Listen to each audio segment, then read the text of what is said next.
مسلمانوں میں اس کی ابتدا دوسری شکل میں آئی. پہلے شکل والا شرک معلوم تھا شیطان کو بھی کہ دراصل یہ بہت جلد نہیں مانیں گے. ان کی توحید میں اللہ نے بہت پختہ مضمون اتارا قرآن کے اندر، اور بہت پختہ کام ہوا حدیث میں اور اللہ کے رسول کی زندگی میں. تو شیطان نے ہمارے ساتھ بہت بڑا دھوکہ کیا. دوسرا، ہاں ڈائریکٹ شراب کو شراب بولیں گے تو یہ نہیں پیئیں گے، حالانکہ آج بہت پینے والے ہیں، لیکن عموم مثال دے رہا ہوں. شراب کے لیبل کو نکالو، اندر شراب رہے لیکن اوپر روح افزا رکھو، تب پی لیں گے. ان کو تو معلوم نہیں ہوگا نا اندر روح افزا اصل ہے ہی نہیں. ہمدرد نے کبھی بند کر دیا، ابھی پھر شروع کر رہا ہے شاید ہے، لیکن تب تک ان کو کیا ہے، یہ نقلی دوا دیتے رہو، روح افزا یہی ہے، حالانکہ ہے شراب.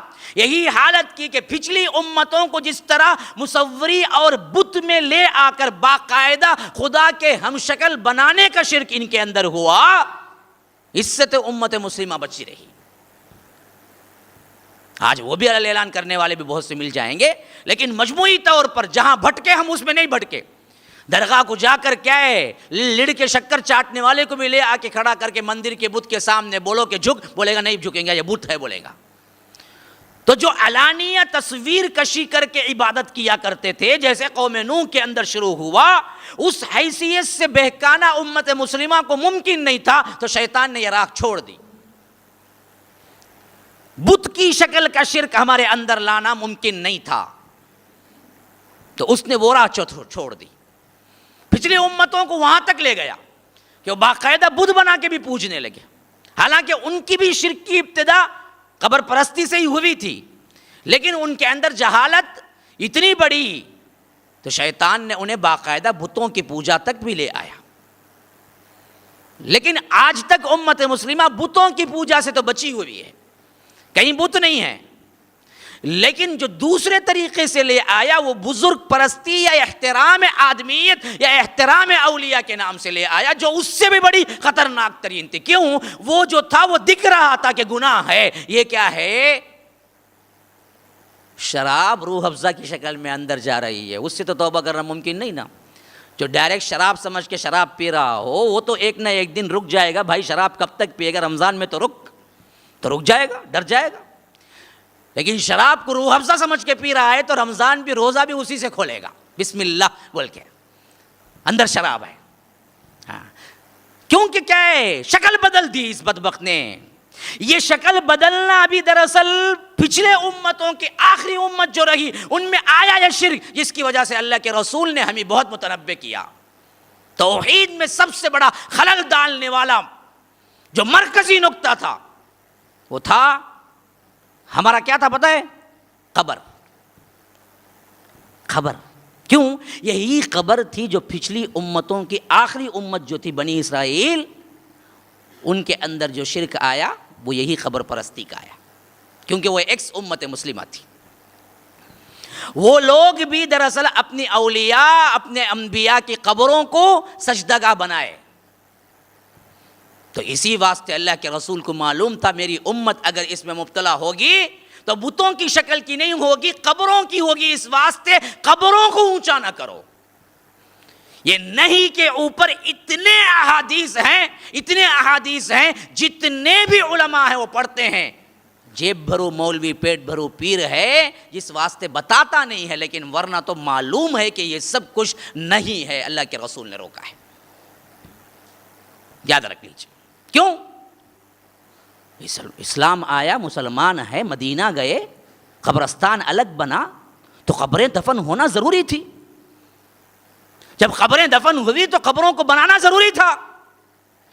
اب بتاؤ اللہ کے رسول صلی اللہ علیہ وسلم کے دور سے لے کے آج تک جس کو تم قبرستان مدینہ جنت البقیع کہتے ہو وہاں کوئی اونچی قبر بتا دو.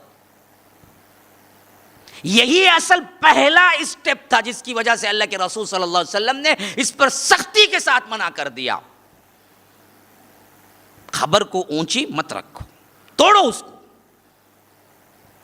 یہاں تک کہ اپنے مرض وفات میں اماں عائشہ کہتی ہیں، صحیح بخاری و مسلم کی روایت، ابو ہریرہ کے اندر کہتے ہیں کہ اللہ کے رسول صلی اللہ علیہ وسلم کی ایسی حالت ہو گئی تھی گویا کہ بالکل آخری وقت نزع کی حالت تھی، اور پریشانی سے اللہ کے رسول کبھی کبھی اپنی چادر اٹھا کے چہرے پہ ڈال لیتے، پسینہ پوچھتے، پھر نکالتے، پھر چہرے پہ ڈال لیتے، پھر نکالتے، پھر ڈال لیتے۔ ایسی حالت میں کہا کہ اللہ لوگوں یاد رکھو، لا تتخذوا قبری عیدا، میرے قبر کو عیدگاہ نہ بناؤ۔ ایسے وقت میں کہہ رہے ہیں تاکہ معلوم ہے شرک داخل ہوگا میری امت میں تو اسی قبر سے ہوگا، تو میری قبر کو اونچی نہ بناؤ، میری قبر کو کیا ہے عیدگاہ نہ بناؤ، میرے قبر پہ دعائیں نہ کرو، میرے قبر پہ جلسے نہ کرو، میرے قبر پہ سجدگاہیں نہ بناؤ، میرے قبر پہ سجدہ نہ کرو۔ اسی حالت میں امت مسلمہ کی ماں ام سلمہ کہتی ہیں کہ ہماری زبان پہ یہ لفظ آ گیا کہ میں جب حبشہ گئی تھی ہجرت کر کے، کیونکہ وہ 2 ہجرتیں کی تھی، پہلی ہجرت حبشہ کی طرف کی تھی اور بعد میں مدینے کی طرف، تو کہا کہ جب میں نے حبشہ کی طرف ہجرت کر کے گئی تھی وہاں میں نے ایک بہت بڑا چرچ دیکھا، گرجا دیکھا، جس کے اندر کئی صالحین کی قبریں تھیں ان کے عقیدے کے مطابق، اور بڑی بڑی اچھی اچھی تصویریں تھیں۔ تو یہ ذکر آیا تو اللہ کے رسول صلی اللہ علیہ وسلم اس کیفیت میں اپنا پسینہ پوچھتے ہوئے کہا لعن اللہ الیہود والنصارى اتخذوا قبور انبیائہم مساجد، اللہ تعالیٰ یہود و نصارہ پر لعنت کرے، انہوں نے اپنی انبیاء کے قبروں کو سجدگاہ بنا لیا۔